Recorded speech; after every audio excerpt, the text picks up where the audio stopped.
That's why climbing at night is very dangerous. Because if you slip, you just die. My legs are shaking. As soon as I think it's over, it keeps going. I'm nearly defeated. I see something. Oh.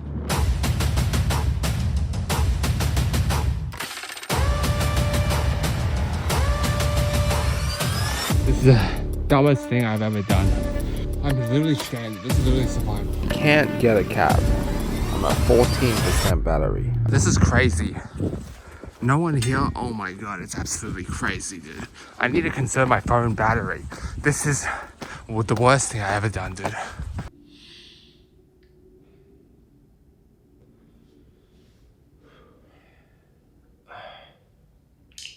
Hopefully you can see me. Also, the echo in this room is really bad, so you might hear that. But regardless, I just want to talk, dude. Yesterday was crazy. I feel better though. Once coming back home, I don't know, I slept at 4 and got up at 12. I had some food, some much needed food after going, I think, what was it? How many hours was it? Probably 11 hours with no food. No real food, which is good. And then I came home to eat an apple, which was good for me. And I had some Panadol as well, just in case. And I still feel good. I feel good.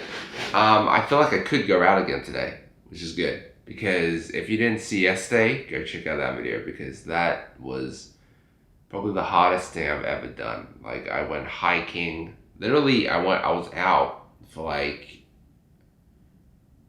how long? 12 hours? 13 hours? No. I was out for 14 hours. 2 hours from 10 to 12 p.m.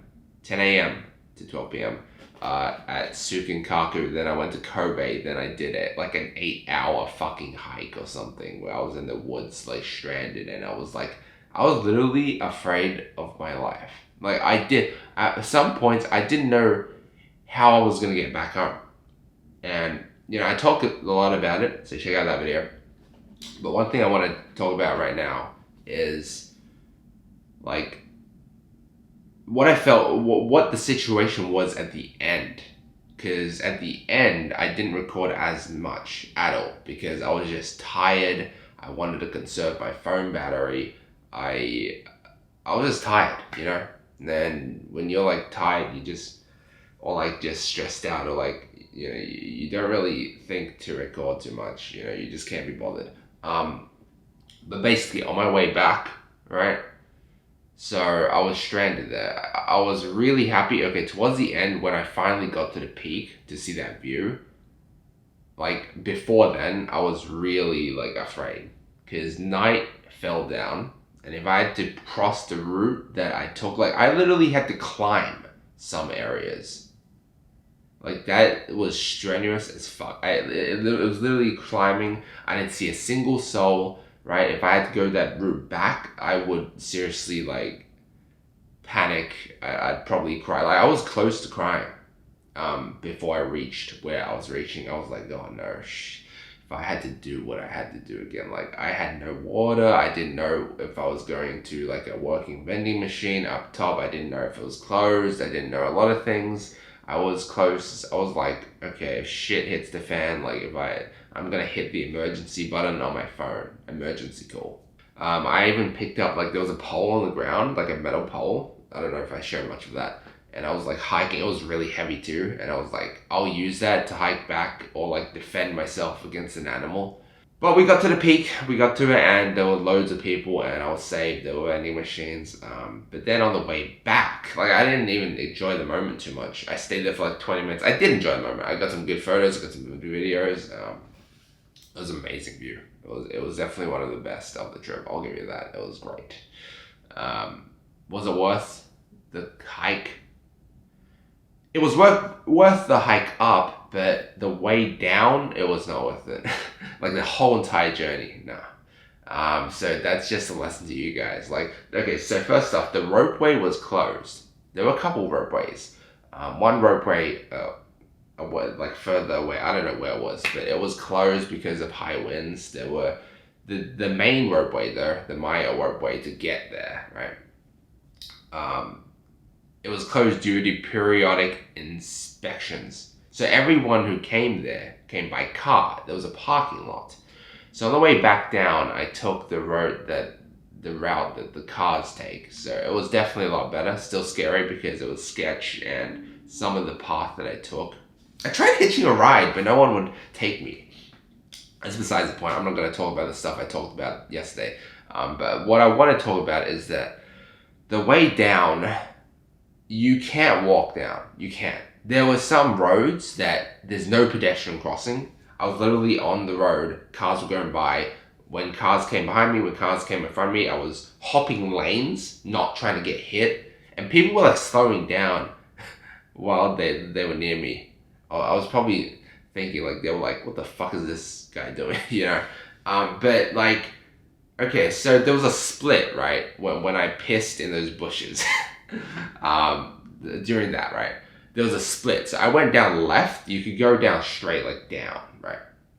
You cannot go down, right? You cannot go down, okay? The route that, because it's literally no pedestrian route, just cars.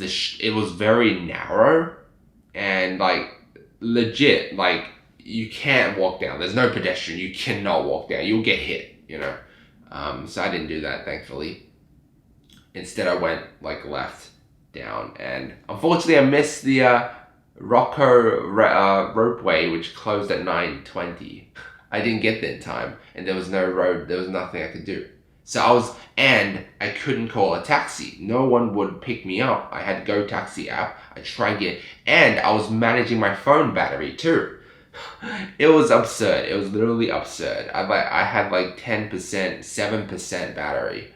Trying to like, I was legit stranded. There was no way for me to get down. So thankfully I found that hotel. That hotel really saved me.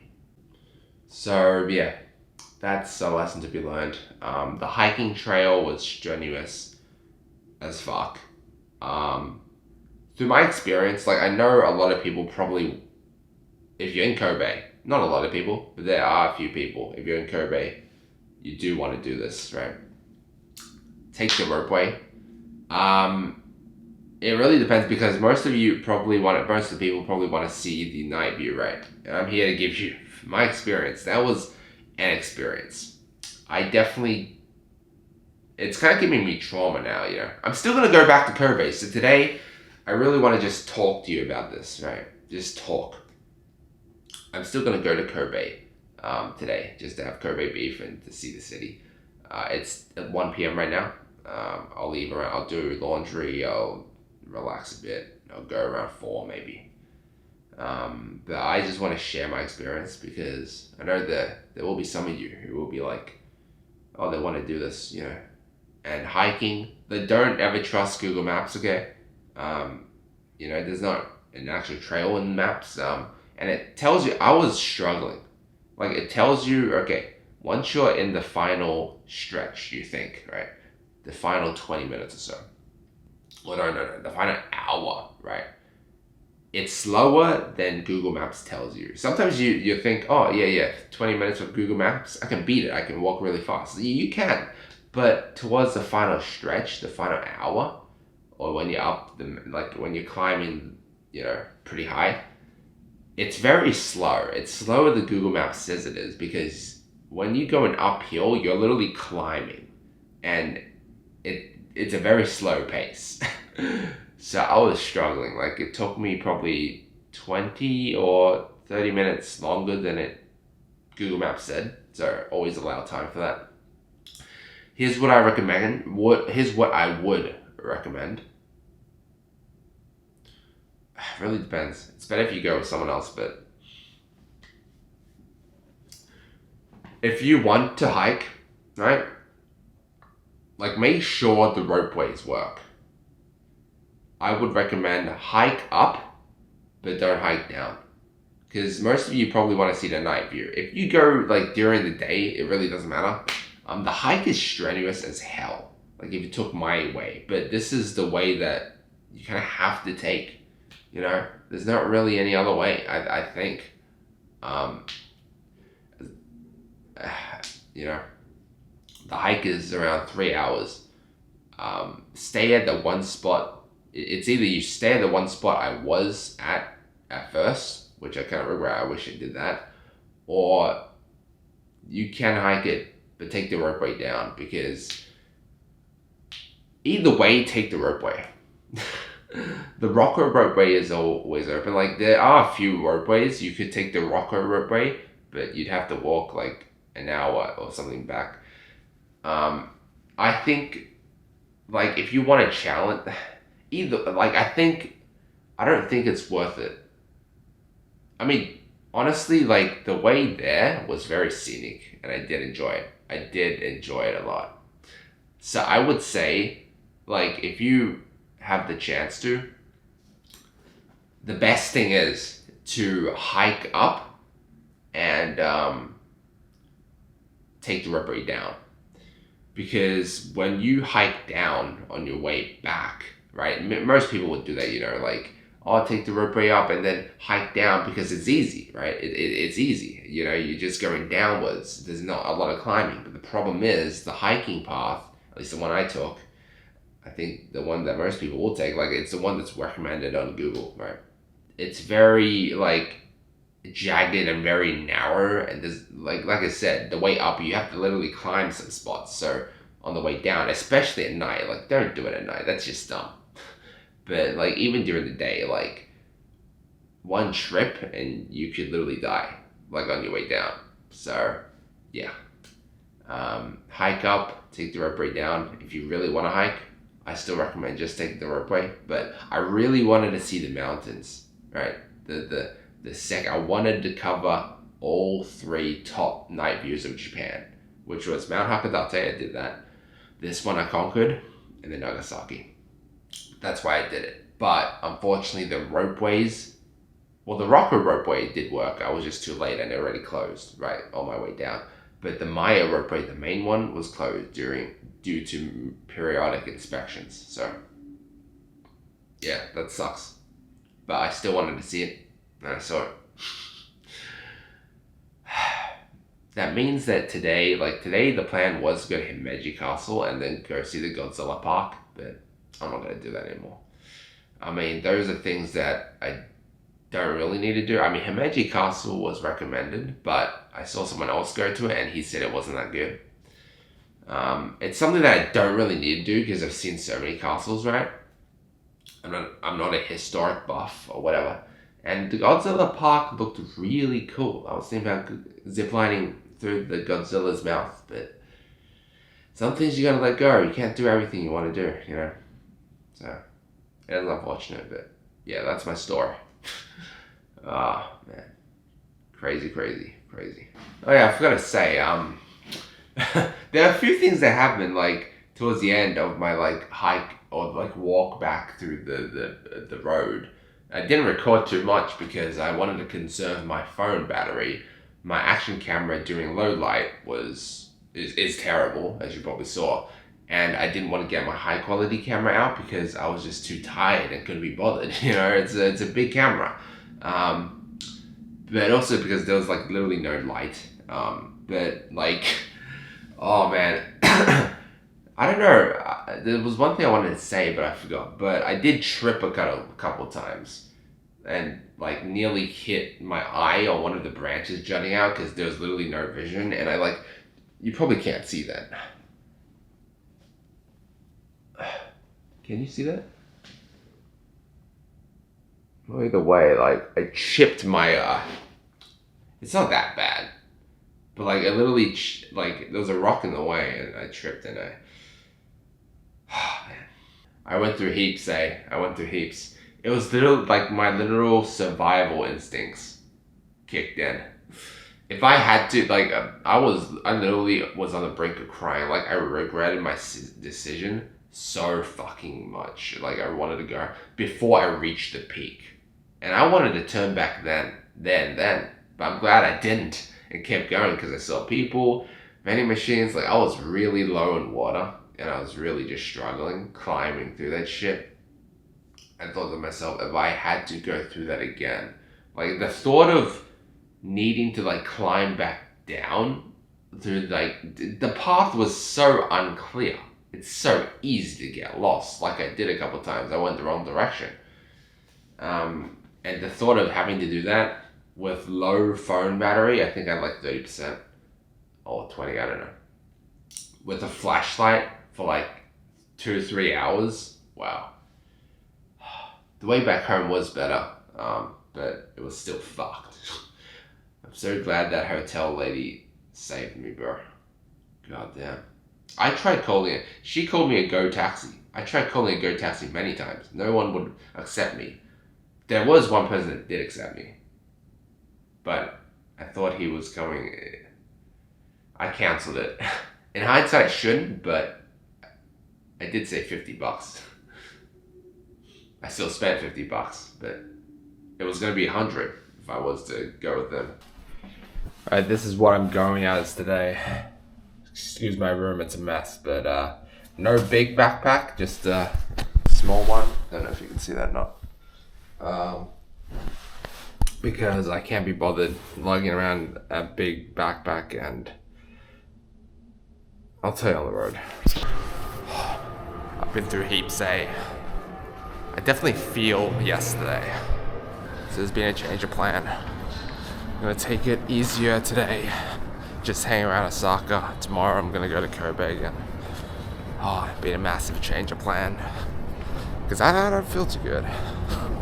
But also, I had a really dying hunger for Shake Shack again. And I suddenly found out that they had I miss the food back home. I'd rather have that than Kobe beef. So like I said, instead of Kobe again, we just hang around Osaka. I had no energy or willpower to do anything though, so I just walked around to take in the city's most popular spots for a few hours. I left just before 5 PM, then took the train to Dotonbori again. But first, before exploring the area, I headed to Shake Shack for some well-needed recovery food, if you will. Oh man. At first, the screen that I normally order on didn't work, so I had to order through a person. It was still pretty busy because it was in the busy part of town, but I was still able to secure a seat.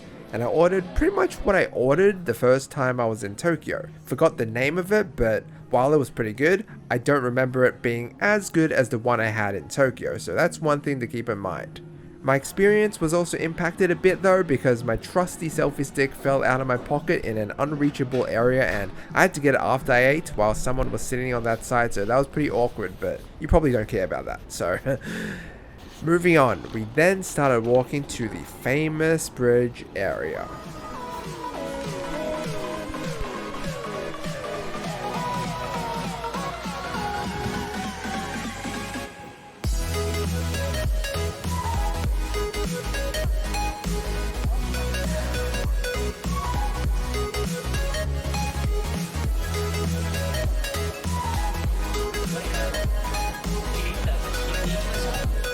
Bro, this place is always crowded.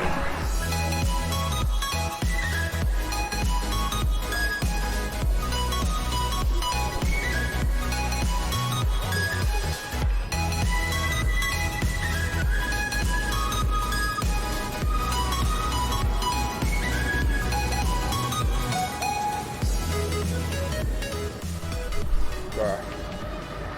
Dotonbori brings a different vibe around the bridge area. I swear it is amazing.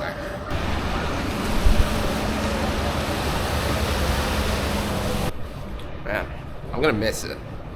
I mean, it's way better to go with mates, you know. So much hectic shit happens around that bridge, performers. You see Spider-Man, you see the guy who was beatboxing the other day, and just I don't know. It's very unique to Osaka, or Japan, I guess in general, I think. There are plenty of restaurants around these parks, and it smells so good. We eventually made our way to one end of the river area, but then we walked to the other side without recording, but soaking everything in and then walking back while recording. So what you're about to see next is some snippets of what you can see down Dotonbori Lane at night. And you'll see just how creative and unique some of the building designs can be, which is Osaka's specialty.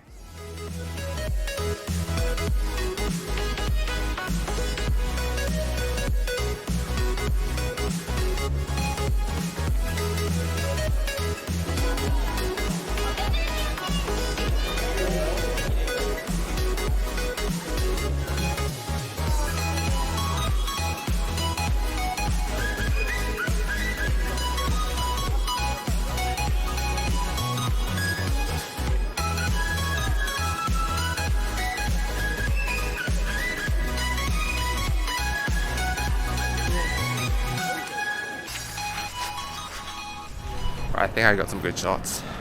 I try. Dude, it's so hard to get good shots when you're literally crowded. Literally feels like people pushing up against you and shit. That has to be probably one of the best places, not even gonna lie, that are like in Japan that I've been to. And I've been to a lot of places. Man, something about that place. We then head to Tsutenkaku as it was right next to our hotel to see it at night for the very first time.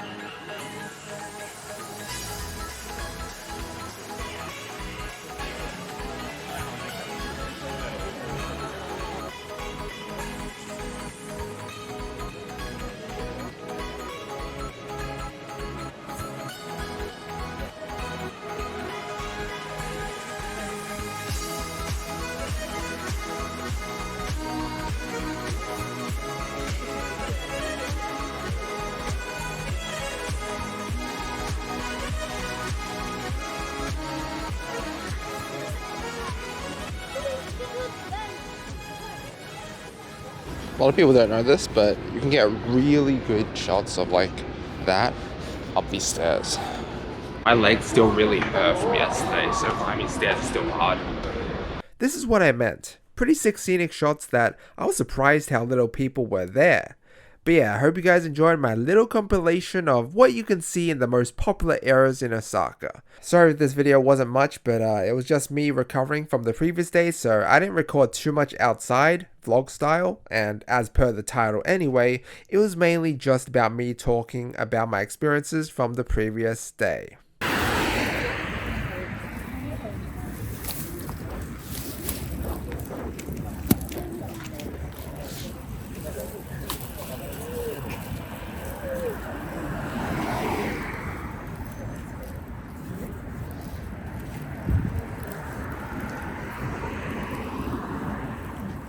That's enough. Why the fuck, whenever I talk, people just look at you? Like it's, dude, like it's so like annoying. Like when you talk, or they just look behind randomly. Like, bro, what do you want?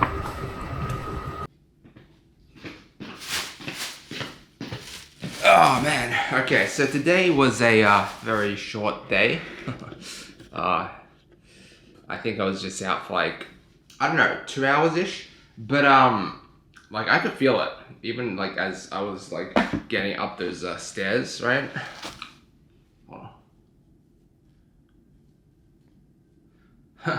That, oh man, my knees kind of ached. But like I was saying yesterday, right, during my hike, everything is built. So yesterday was definitely the hardest hike or hardest walking I've ever done in a day. Definitely. Nah, there's no comparison. There really can't be. It literally felt like I was rock climbing some certain parts.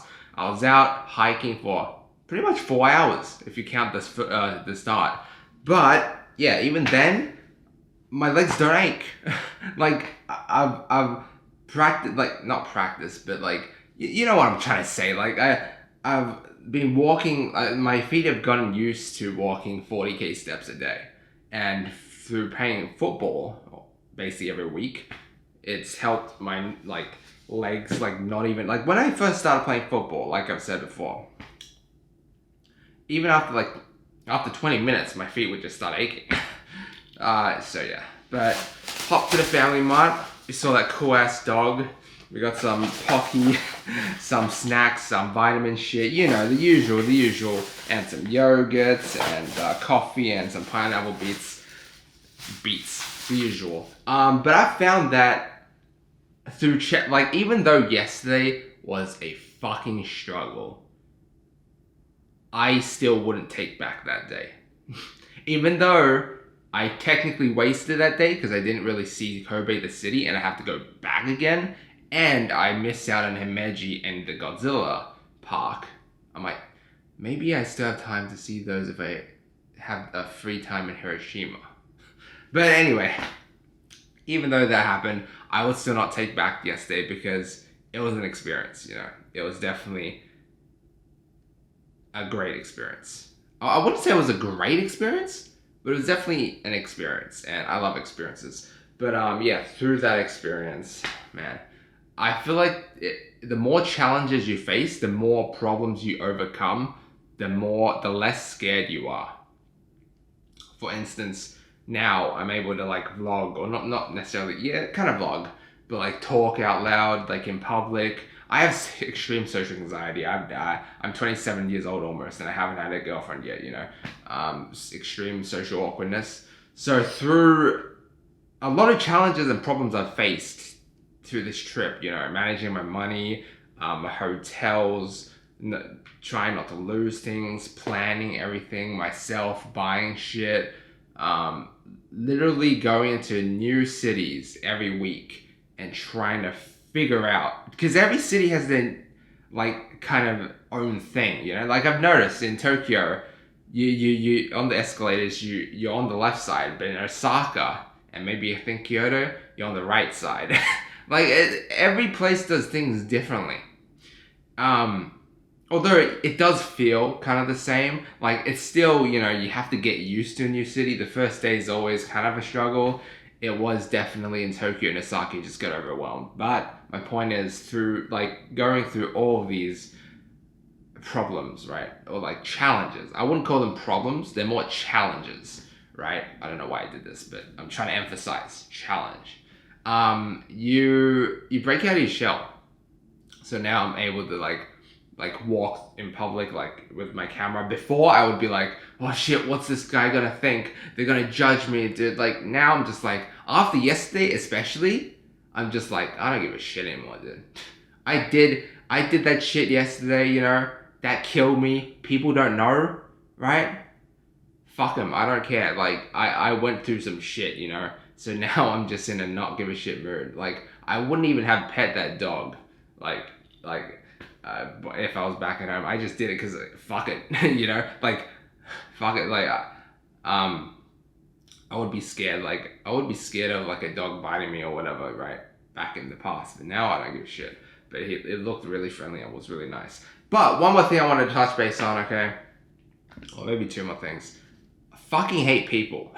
I mean, Dotonbori, I'm pretty sure I told you guys like through voiceovers maybe, but I'll repeat again, was the vibes fucking amazing, especially because like there's a lot of people. It's fucking chaos, you know, but it's the good kind of chaos. When if you're with mates, you're like, holy shit, you know, it's just like sensory overload. But there are a few times where people just fucking piss me off, dude. Like some people, they don't have any idea of like, you know, what was it, like social distancing. Personal space, yeah. Like I was in a Shake Shack ordering, right? And there was a girl, like, she wasn't even standing behind me like you're supposed to, right? She was literally standing just right, like, a few centimeters right beside me, right? As I was ordering. Like, what? Dude, I hate people who have no idea what personal space is. I hate people who just cough and just... Some people are so disgusting. They're like... you can hear it too. They like fucking get their phlegm up or some shit. Like, it's just disgusting. I don't know how to explain it. I don't even know how to do it, but it's just fucking disgusting. And also, like, there was this guy on the train who, you know how when you enter the train, right, on the left and the right, there's two sides. Seating, right? Well, when the seating's all full, you stand. But most people stand where the doorway is. So, they're not, like, in front of, the people who are sitting, right? There's this fucking old man, fucking cunt today, right? There was literally, like, almost all the seats were full. No one was standing except, like, him. But he just chose to stand right in front of me.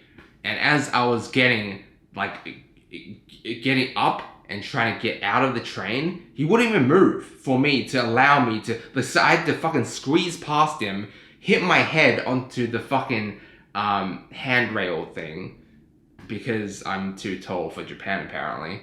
And like, I hate fucking people. Like, people, like, and also some people, like, I notice people here, they don't say sorry, they don't say excuse me. It's just, I hate people. Like, every time I go out, it's also at home too, it's like, fucking people are fucking retards. Like, I'm like very like nice and like, like I work the hospitality job. I know how to like, be courteous and stuff. A lot of people are just fucking dickheads. So that's one reason why I don't like going out. But yeah. Well, here's the thing, right? And this is the last thing I'm going to say before I do laundry. And then look at how messy my room is, bro. Like, I need to fucking organize my fucking room, dude. So I'm going to do that. It's still early. I had Shake Shack. It wasn't as good as the one in Tokyo for some reason. It was still pretty good. But like I said, like, my fucking tripod stick fell and couldn't get it out. So that really pissed me off. So I wasn't enjoying it as much as I did. But I feel like 1 meal a day is fine. I need to lose weight somehow. It's 7:40. I'll do laundry. I'll get everything sorted. But one more thing. You're not going to see me do everything. Like, plans are plans, but actually fulfilling them, it's a lot harder. Like, I'm at the point, you have to understand, like, even though, like, nowadays I'm not doing too much, right? I've done a lot. I've done way more than the average person would ever do on their first trip in Japan. And some days might be a bust, like today. It was still really fun strolling around Dotonbori and seeing, like, how chaotic everything is. Like, it is a vibe. That bridge area is, I think, the vibiest, if that is even a word. But you know what I'm trying to say. That bridge area is probably like the place I've been in Japan so far that has the best vibes. Like, when you're there, there's something about that place. Like, it's not even that I saw it in Persona 5, right? Like, Persona 5 Strikers, was it? Or Scramble, whatever, that I wanted to go to. So it's not even that. Like, it is kind of that. But, like, I haven't felt as, like, alive or, like, like,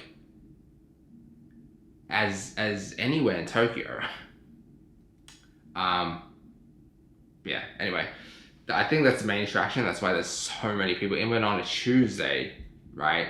Like, not a public holiday weekend. Well, tomorrow is technically a public holiday. Equinox Day or whatever the fuck it is. So maybe, but that place is always going to be packed. Unless you come early in the morning when no shops are open, or very late at night where all the signs are, like, gone. But okay, one more thing I want to touch base on. I know this video might be pretty damn long. It might be. But,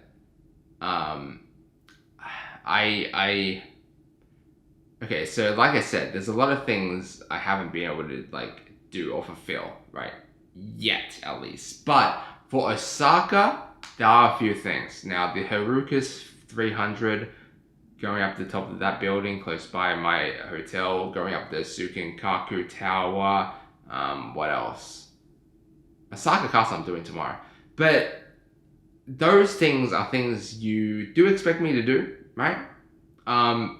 Here's my take on it, right? And I feel like those places, or not the Haruka's one, the Haruka's 300 or whatever, 500, whatever it's called, could be cool.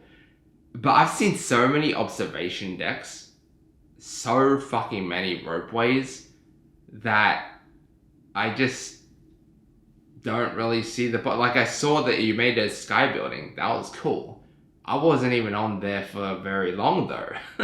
Like, everywhere you go, the good spots up there are always so crowded and just not really that fun. Like, oh, you see it and that's it. You know, like observation decks are just like, at least the Tsutenkaku one, like, I think Tsutenkaku is way better viewed outside, like the stretch where I showed you guys. That shit was way better than anything you see up there. I mean, in my opinion, the best observation decks are the ones that actually have the view of the landmarks, right? Like the Harukas could be cool. I could have gone there, but I thought about it and I'm like, I've already seen observation deck. I mean, they're okay. They're cool. They could be better with someone else, definitely. But I've seen so many that I'm just like, there's not really too much of a point anymore. At least I've seen one in the city, you know, and I'm kind of done with them because some of the queues, I just can't be bothered. I really just can't be bothered. But yeah, so that's my take on it, you know. And yeah, don't get on me for like not going to everything, you know. If any one of you care, I mean, this is my trip, my plan, and some days don't go to plan. But at the end of the day, I've done way more than the average person would do in Japan. So I'm happy, you know. On to the next spots. On to Hiroshima is gonna be crazy. Fukuoka is gonna be more calm. But Hiroshima, we got one day in Miyajima, one day in Okayama. Those days are gonna be crazy. And I guess we'll see. But until next time, until tomorrow, I will see you then. Adios.